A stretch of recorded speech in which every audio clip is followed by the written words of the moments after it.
All opinions, beliefs, and viewpoints expressed through this podcast are solely the author's own perspective and do not necessarily represent the views or opinions of VTS, the Noir Collective, or any other entity that VTS is associated with. Any content provided by authors on this podcast, including our guests, are their own opinion and are in no way intended to malign any religion, ethnic group, club, organization, company, individual, or anyone or anything. VTS's podcast is not to be viewed as a news source. While we consistently discuss current events and cite sources that are both conventional and unconventional media, once again the views and perspectives addressed are the opinions of the author. While we continuously strive for accuracy and a depth of knowledge, we can and will be incorrect at times, as any transparent individual or organization will have to admit to.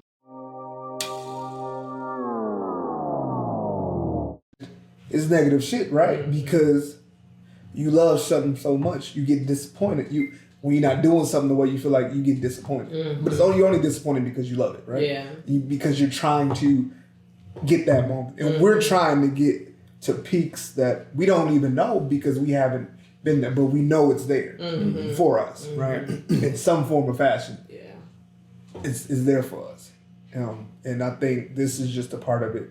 This is a part of our journey, and this is, you know what I'm saying? I think when we look back some years from now, I think we're going to get a chance. Yeah, we're going to look at each other and we all just might look at each other and just laugh, bust out laughing. Like, what y'all laughing at? Like, believe we was fun. Yeah, exactly. People look at us like, what they laughing at? Like, man, you wouldn't even get it if we tried to tell you, you know what I'm saying? Like, this is a journey.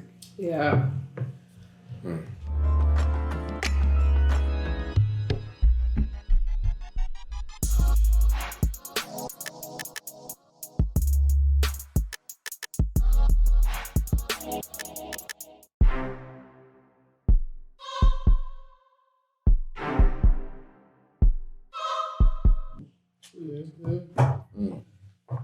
What we on today? What we? People. What up, y'all? What up? Well, I did. Did anybody else look up the buyback thing? Oh no! I forgot about that. I'm happy you're here. I did look it up. I'm happy you're here. And it's highly concentrated in the Northeast region, where they take place. Northeast. Yeah. So like where South Family Florida Matters was, where Family West Matters was yes. filmed. Yes. So they got a lot of New York, New Jersey, Chicago. So is this mostly urban areas, right? Mm-hmm. Okay. Mm-hmm. That makes They got. I'll just read a couple of them. Okay. In the Northeast, there are Ithaca, New York, Brooklyn, New York, Camden, New Jersey. Oh. Ithaca, New Jersey. Bridgeport, Connecticut. Yeah. Evanston, Illinois. Yeah. Baltimore, Maryland. Laurel, Maryland. A couple on the West Coast. They got Los Angeles up to LA programs. Oakland, California. San Diego, California. And then they have one in Opelika. Not Opelika. Opelika, Florida. Is that the real place? That's what it said. OPA -LOCKA, Florida. You think Opelika. You think they just messed that up? Should it be? I know of an Opelika, Georgia, though, right? That's not Florida, is it? I don't know. It don't matter. But it's in South Florida. Does that say Cuba? What is that? No, that's the Florida. That's the Florida. That's the Florida. Well, Cuba is close to Florida. They got only 58 guns were turned in at the buyback event in June, though. Yeah. Did you notice any? I mean, it does. Nothing in the Bible Belt. We kind of talked about that. Tennessee, Alabama, Georgia, South, all of that empty. Not a one. Because they believe in Texas, every Louisiana, they got one that might be in Arkansas. That's interesting. So like the whole southeastern region, nothing, and then all of the Midwest, like Wyoming, North Dakota, South Dakota, Nebraska, all of that empty. It's just a bunch in the Northeast, one in Florida. You got a sprinkle in the Midwest, and then West Coast, LA, South California. Say that again now. I was just saying, do you see any Oh, yeah. common threads? Oh, yeah.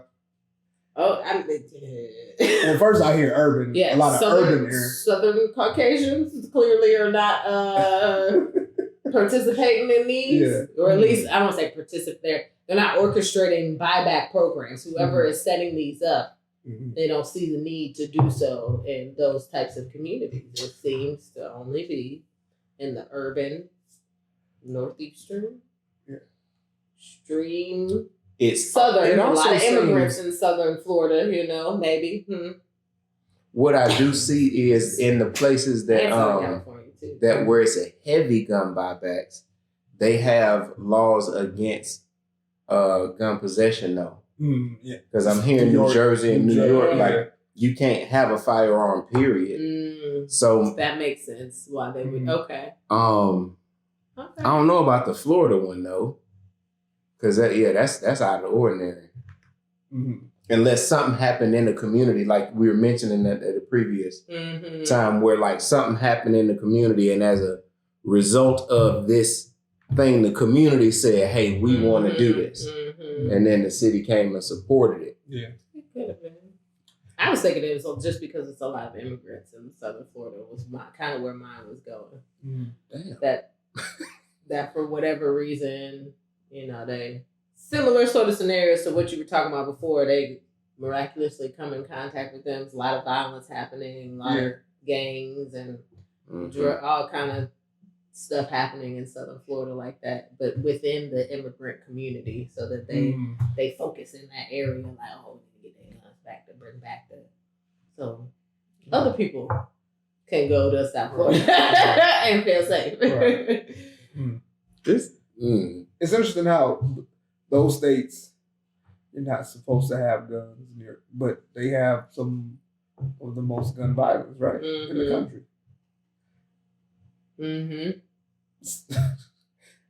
Yeah, that's probably a whole deep dive for another day. It's interesting. That is a simple thing there, though, man, because the people who follow the rules ain't the ones who we need to be concerned about. Yeah. You make a law. The same sentiment goes for making any illegal drug illegal. People are still going to make billions of dollars off of it. Right. Not well, we ain't even gonna go down that road. I get it. Yeah. But you get it. Yeah. Like, man, come on, man. Yeah. That's interesting. I appreciate that. The research was like this. Yeah, the queen always coming through. Yeah. That's why I said women are amazing. Coming through. Because I forgot about this, y'all. I forgot about that.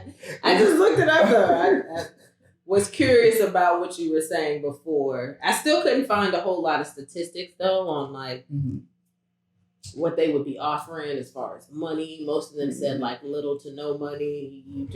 They just turning them in, so they're not even really giving people a whole lot of anything to turn them in. Because that's how they did on Family Matters. Oh, yeah. They didn't give you no money. You just turned in the gun. Yeah. They gave you a smile. Thank you. You seen the episode, Thank Steve you for protecting your community. Thank you for, that's not. Yeah, that's I don't feel more safe. Yeah. I don't feel more safe. I always thought about, the silliness behind it, right? Yeah.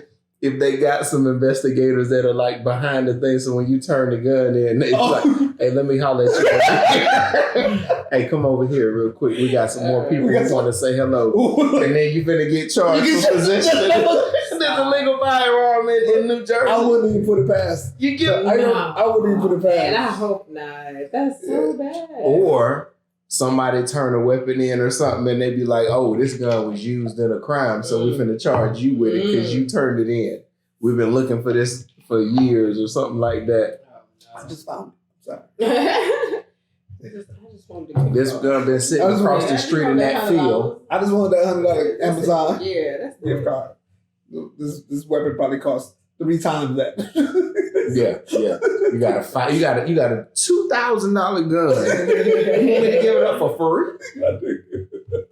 What you mean a buyback? This ain't no buy nothing. You want me to redonate? Right, this is a donate. Who am I donating to? Yeah. First of all, who will these weapons go to? Because clearly, if it's like the department that we just saw, what happened in Memphis with the brother that was murdered by like I was looking to read about this stuff, like how massive their budget was, right? I'm like, why do y'all need that massive budget and nothing, and still the community is in the same condition. Like, so it's almost like we're donating more money. Well, not donating, excuse me. You're receiving more money because we have to protect the citizens. Of course, we want to be protected, but what is that money going to, though? Yeah. Especially if you turn around just beating the people with it. Like, you know what I'm saying? Well, getting equipment to beat the people. Right. We gotta the greatest. I gotta get the equipment so I can beat them. You know what I'm saying? We gotta maintain control over the society. Mm-hmm. Yeah, man. Control. That's a troll, all of this stuff. Yeah. So, why do y'all feel then there was no gun buyback push in the Bible Belt states? They not. Because we love our gun. Like, the Second Amendment. Yeah. So you think it even goes to politics? You think it even 100%. Yeah, man. Yeah. Yeah, like 100%. I feel like Democrats, I'm gonna specifically call them out, I try to position themselves as these more moral figures that are above the use of firearms sometimes. Like, you know what I mean? Whereas for Southern folks, like I think the gun is a form of resistance, right? Against any, you know what I'm saying? Like we're not doing a historical dive. Right? I'm just saying I think they see it as a form of resistance against the tyranny of the government or against anybody. You know what I'm saying? I Second Amendment right, I'll shoot the shit out you. Right? Anybody. I'm not saying that people up north don't feel the same way. Yeah. I think it's more democratically ran states up north. So the conversations around weapons is a lot different in the South. Like the South is more of this is a cultural, we celebrate this thing. In these more democratic run states is more fear-based. Fear, fear-mongering, you know what I'm saying? Like, you got to be scared of guns because your kids are going to do what, all of these other people have done, going in churches and going to theaters and going, and you know what I'm saying? And it's like, so yeah, you know what I mean? So. Something just hit me was the fact that we were talking about how New York and them is not allowed to have guns. But all of these movies that are positioned in New York, and every person has a fucking gun. Everybody. New York got to come. Can't nobody shoot. But yeah, they all got them. It's 1,000 bullets getting thrown. They're shooting like this. Ain't nobody got hit. Ain't nobody. You got the cats, they got the full mercenary outfit and the mask on. They ain't hit nobody. Why are you shooting so many bullets? I literally thought that you could shoot the gun like this. See,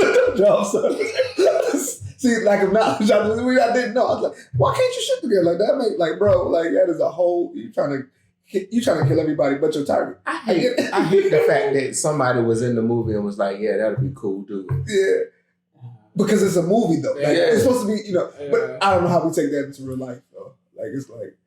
I mean, that's the wrong way. Same way we started drinking Coca-Cola. They put it in the movie. Yeah, we talked about education a couple weeks ago, right? Yeah. But anyway, that's interesting that we talked about these numbers. I do think there's a distinct difference though.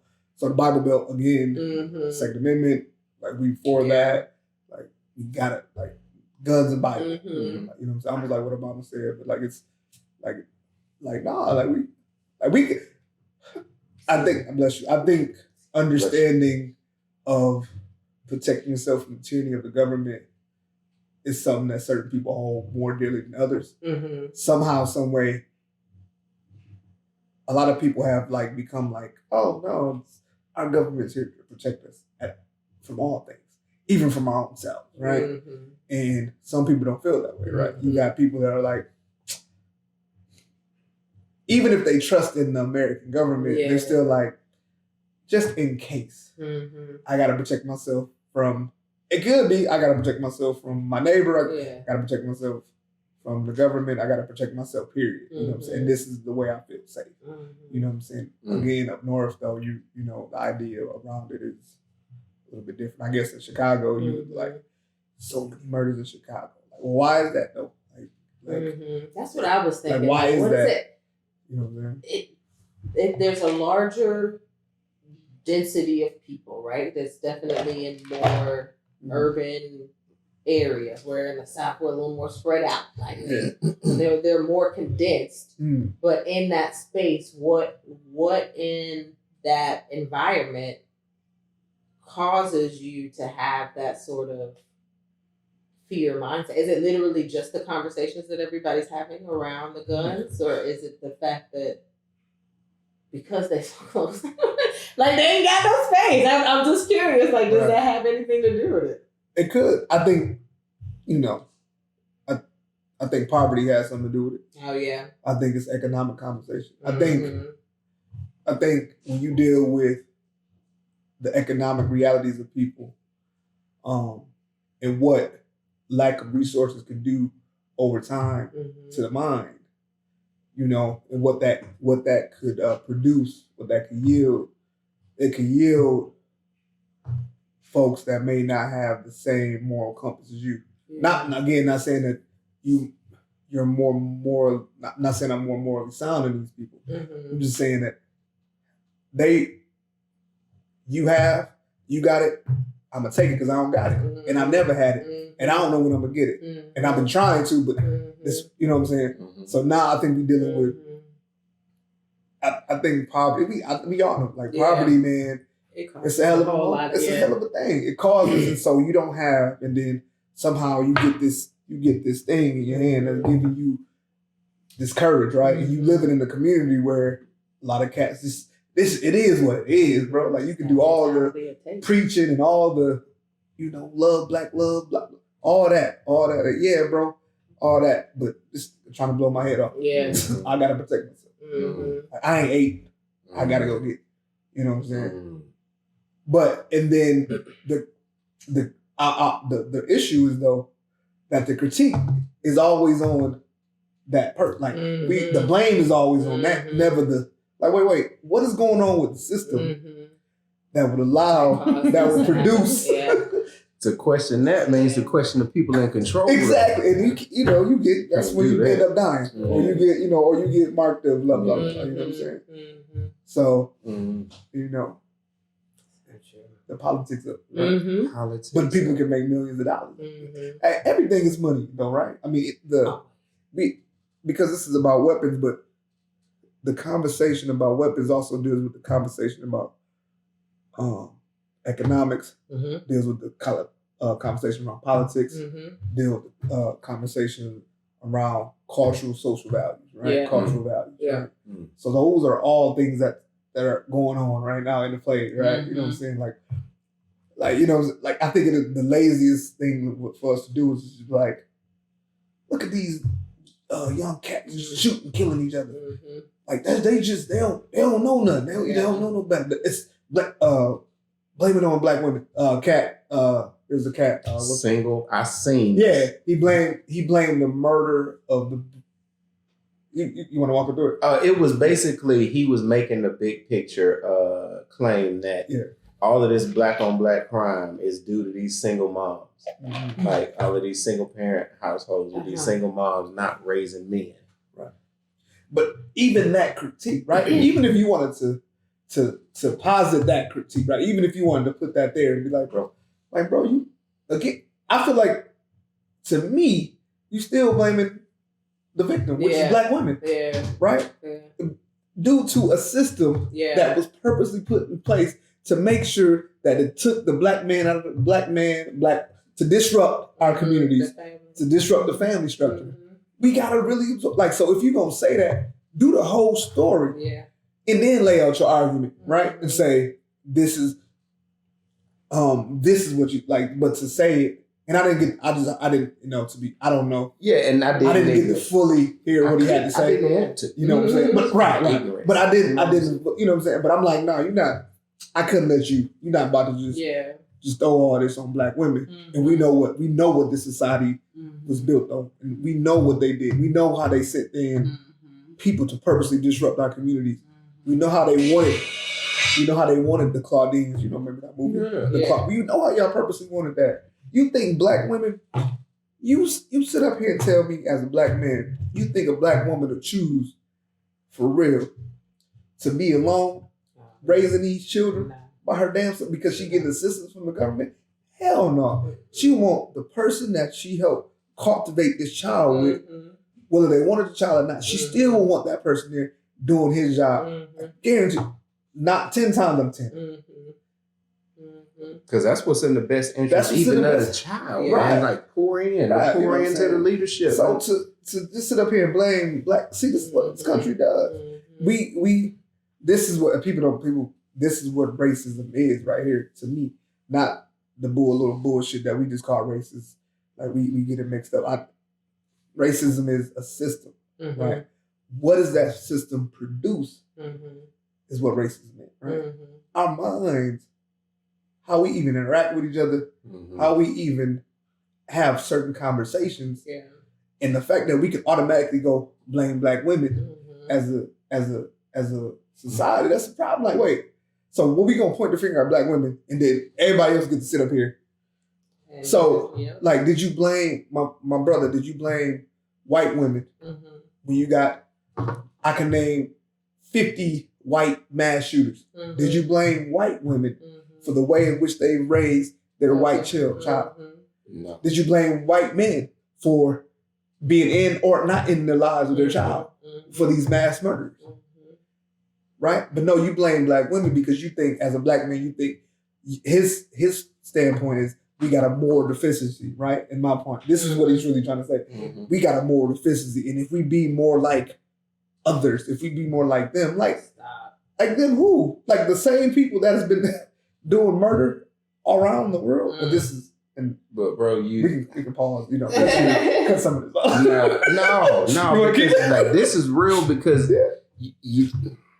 So take your time. This situation, like, in which you have a person to come out and make a statement like that. The thing that burns me up is the lack of accountability that people like that have. So we talk about the followers, leaders, and the watchers.